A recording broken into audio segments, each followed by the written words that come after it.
सुदर्शन घुलेच्या कबुलीने वाल्मिक कराड आणि धनंजय मुंडेंचाही कटातील सहभाग स्पष्ट। त्यामुळे धनंजय मुंडेंनाही हत्येच्या खटल्यात सहआरोपी करा, मराठा आंदोलक मनोज जरांगेंची मागणी।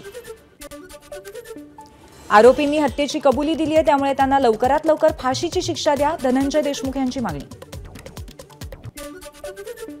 संतोष देशमुख हत्या प्रकरणाची पुढची सुनावणी 10 एप्रिलला होणार। संपूर्ण प्रकरणामध्ये वाल्मिक कराडने आरोपींना मार्गदर्शन केलं, वकील उज्ज्वल निकम यांची कोर्टात माहिती। मुंबईमध्ये छत्रपती संभाजी महाराजांविषयी आक्षेपार्ह पोस्ट, मालाडमधील मालवणीमध्ये पोलिसांकडून आक्षेपार्ह पोस्ट करणाऱ्याला बेड्या, धार्मिक भावना भडकवल्याप्रकरणी मालवणी पोलिसांकडून गुन्हा दाखल। अहिल्यानगरमधल्या छत्रपती शिवाजी महाराज पुतळा विडंबना प्रकरणी घटनेच्या निषेधार्थ राहुरी तालुका बंदची हाक, शहरामध्ये तणावाचं वातावरण। छत्रपती शिवाजी महाराज सर्वधर्मीय नव्हते, छत्रपती शहाजीराजे हिंदवी स्वराज्य स्थापन व्हावं या मताचे होते, मात्र त्यांना यश मिळालं नाही, संभाजी भिडे यांचं वक्तव्य। ऐतिहासिक पुरावे नसले तरी काही संदर्भांचा भावनिक स्वीकार, रायगडावरील वाघ्या कुत्र्याच्या स्मारकावरनं सुरू असलेल्या वादावर राऊतांची प्रतिक्रिया, तर मनोहर भिडे आणि संभाजीराजेंनी एकत्र बसून मुद्दा सोडवावा, राऊतांचा सल्ला। काही लोक मिस्टर बीन आहेत, बाळासाहेबांची शिवसेना त्यांनी काँग्रेसच्या डस्टबिनमध्ये टाकली होती, ती सुरक्षित बाहेर काढण्याचा प्रयत्न केला, उपमुख्यमंत्री शिंदेंची उद्धव ठाकरेंवरती टीका, ते विधान परिषदेमध्ये अंतिम आठवडा प्रस्तावावरती उत्तर देत होते। एकनाथ शिंदेंना उद्धव ठाकरेंनी खूप काही दिलं, त्यामुळे त्यांनी कृतज्ञ असावं, आत्मपरीक्षण करावं, राऊतांचा सल्ला। शिंदे हे ठाकरेंचंच प्रॉडक्ट असल्याचंही वक्तव्य। अभिनेत्री ऐश्वर्या रायच्या गाडीला बेस्ट बसची धडक, ऐश्वर्याच्या बॉडीगार्डची बेस्ट ड्रायव्हरला अपघातानंतर मारहाण, पोलीस दाखल झाल्यानंतर बॉडीगार्डकडनं ड्रायव्हरची माफी। लॉरेन्स बिश्नोई गँगकडनं येणाऱ्या धमक्यांवरती अखेर अभिनेता सलमान खानची पहिली प्रतिक्रिया, देवाने अल्लाने जेवढं आयुष्य दिलंय तेवढंच आहे, सलमानने तोडलं मौन। माणिकराव कोकाटेंविरोधात दाखल याचिकेवरती आज हायकोर्टामध्ये सुनावणी, शिक्षेवरील स्थगिती रद्द करण्याची याचिकेतनं मागणी, सदनिका घेताना कागदपत्रांमध्ये फेरफार केल्याप्रकरणी माणिकराव कोकाटेंच्या अडचणी कायम। नागपूर हिंसाचारातील आरोपी आणि मायनॉरिटी डेमोक्रॅटिक पार्टीचा अध्यक्ष हमीद इंजिनियरचा जामिनासाठी अर्ज, नागपूर सत्र न्यायालयामध्ये अर्ज दाखल केला आणि आज याबद्दल सुनावणी। नागपुरातील हिंसाचार झालेल्या नुकसानीचे पंचनामे पूर्ण, सरकारी नियमानुसार 7,20,000ची मदत दिली जाईल, येत्या 2 दिवसात मदत मिळण्याची शक्यता। नागपूर हिंसाचार प्रकरणामध्ये दंगलीत मृत्युमुखी पडलेल्या इरफान अन्सारीच्या कुटुंबियांना 5 लाखांच्या मदतीचा प्रशासनाचा प्रस्ताव। कुणाल कामराला खार पोलिसांकडून दुसरं समन, तर वादाच्या केंद्रस्थानी असलेल्या द हॅबिटॅट स्टुडिओवरती मुंबई महापालिकेची कारवाई सुरूच, स्ट्रक्चरल ऑडिटनंतर महापालिकेने अनधिकृत बांधकामावरती हातोडा चालवला। मनसेच्या राजू पाटलांची कुणाल कामराच्या समर्थनासाठी पोस्ट, राजू पाटलांनी कुणाल कामराचं आक्षेपार्ह गाणं पोस्ट करत आभार मानले। कुणाल कामराच्या व्हिडिओला टी सिरीजकडून कॉपीराईटची नोटीस, कामरानं टी सिरीजच्या गाण्याची वाद्यगीत वापरल्यामुळे नोटीस, मी गाण्याचे बोल किंवा मूळ वाद्य वापरलेलं नाही, कामराचं स्पष्टीकरण। दिशा सालियनचा शवविच्छेदन अहवाल एबीपी माझाच्या हाती, दिशावर लैंगिक अत्याचार झाला नसून डोक्यावरती गंभीर दुखापत झाल्यामुळेच दिशाचा मृत्यू झाल्याचं नमूद, दिशाच्या हात, पाय आणि छातीवरही जखमा असल्याचा उल्लेख। सोमनाथ सूर्यवंशी मृत्यू प्रकरणाचा तपास सीआयडीकडे वर्ग, या प्रकरणी हत्येचा गुन्हा नोंद होण्याची शक्यता। न्याय हवा, सरकार न्याय देत नसल्यामुळे उच्च न्यायालयामध्ये याचिका दाखल केली, दोषींवरती मनुष्यवधाचा गुन्हा दाखल झाला पाहिजे, दिवंगत सोमनाथच्या आई आणि भावाची मागणी, न्याय मिळेपर्यंत लढत राहणार असल्याचंही स्पष्ट केलं। अनिल परब यांच्या विधान परिषदेतील टीकेनंतर राणे समर्थक आक्रमक, परब यांच्या घरासमोर मयूर बगेरिया यांची बॅनरबाजी, बॅनरवरती हिंदू हृदय सम्राट नितेश राणे असा उल्लेख। राष्ट्रवादी शरद पवार पक्षाच्या राष्ट्रीय कार्यकारिणीची आज दिल्लीमध्ये बैठक, शरदचंद्र पवारांच्या अध्यक्षतेखाली होणाऱ्या बैठकीला जयंत पाटील, सुप्रिया सुळेंसह राज्यातील प्रदेशाध्यक्ष, आमदार आणि खासदार उपस्थित राहणार। आगामी सिंहस्थ कुंभमेळ्याच्या नामकरणाचा वाद चिघळणार. नाशिक आधी लावायचं की त्र्यंबकेश्वर यावरनं साधू आणि संतांमध्ये वाद. आखाडा परिषदेच्या महामंत्र्यांच्या अध्यक्षतेखाली त्र्यंबकेश्वरामध्ये बैठक.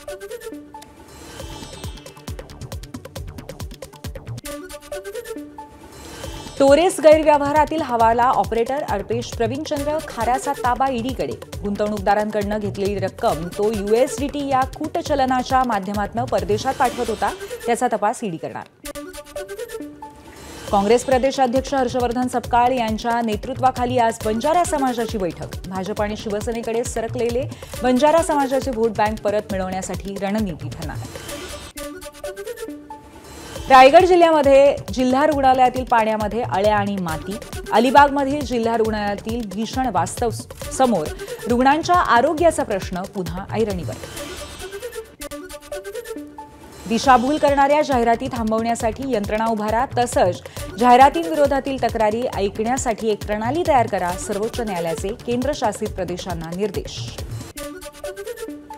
नवी मुंबईतील प्रकल्पग्रस्तांच्या 12.5% योजनेतील भूखंडांच्या विकासाला चालना मिळणार. इमारतींसाठी आवश्यक उंचीची परवानगी. शेतकऱ्याचं विहिरीत खाटेवर झोपून आंदोलन. जालना जिल्ह्यातील अकोला गावातील शेतकरी आक्रमक. निवडणुकीपूर्वी दिलेलं कर्जमाफीचं आश्वासन पूर्ण करण्याची मागणी.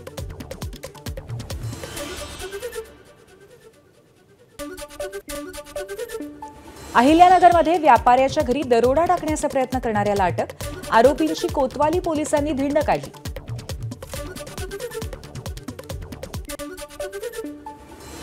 फुगा फुगवताना 8 वर्षाच्या चिमुकलीचा मृत्यू. घशामध्ये फुग्याचा तुकडा अडकल्यामुळे डिंपलचा जागीच मृत्यू. धुळ्याच्या यशवंतनगरमधली दुर्दैवी घटना. पंतप्रधान मोदींचा नागपूर दौरा. सायबर सेलची सोशल मीडियावरती करडी नजर.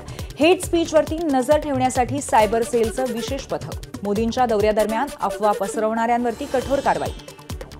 रायगडच्या रोहा शहरामध्ये चोरट्यांचा धुमाकूळ. 5 घरातनं 4.5 लाख रुपयांच्या सोन्याच्या दागिन्यांवरती चोरट्यांचा डल्ला. पोलिसांमध्ये गुन्हा दाखल. उपमुख्यमंत्री अजित पवार आज कोल्हापूर दौऱ्यावरती. कोल्हापूर आणि इचलकरंजीमध्ये अधिकाऱ्यांसोबत बैठकांचा धडाका.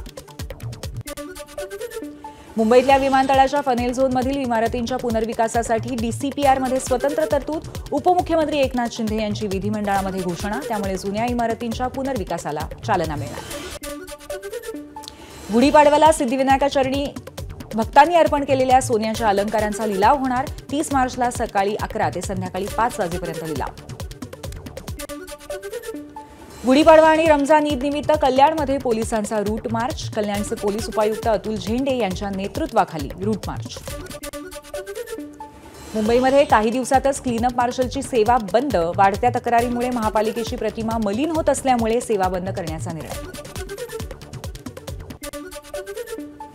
मुंबईमध्ये वैशिष्ट्यपूर्ण आयकॉनिक इमारतींना प्रोत्साहन देण्यासाठी नवीन धोरण.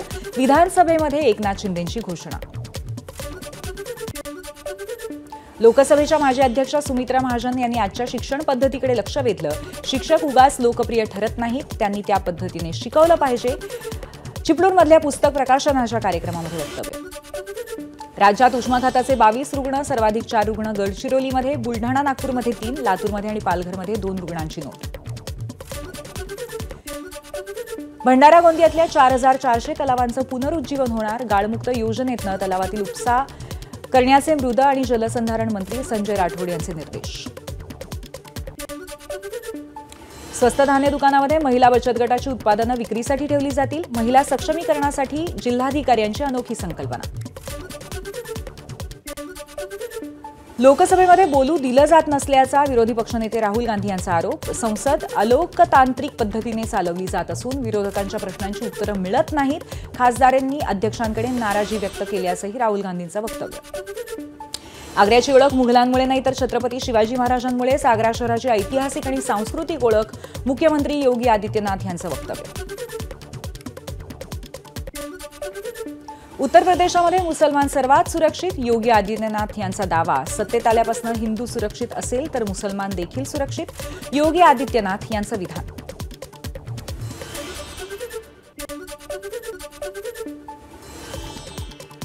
जयपूर मुंबई एक्सप्रेस गोळीबार प्रकरण बडतर्फा आरपीएफ जवान चेतन सिंग मनोरुग्णालयामध्ये दाखल. चेतनवरती आणखीन 1 महिना उपचार सुरू ठेवणार.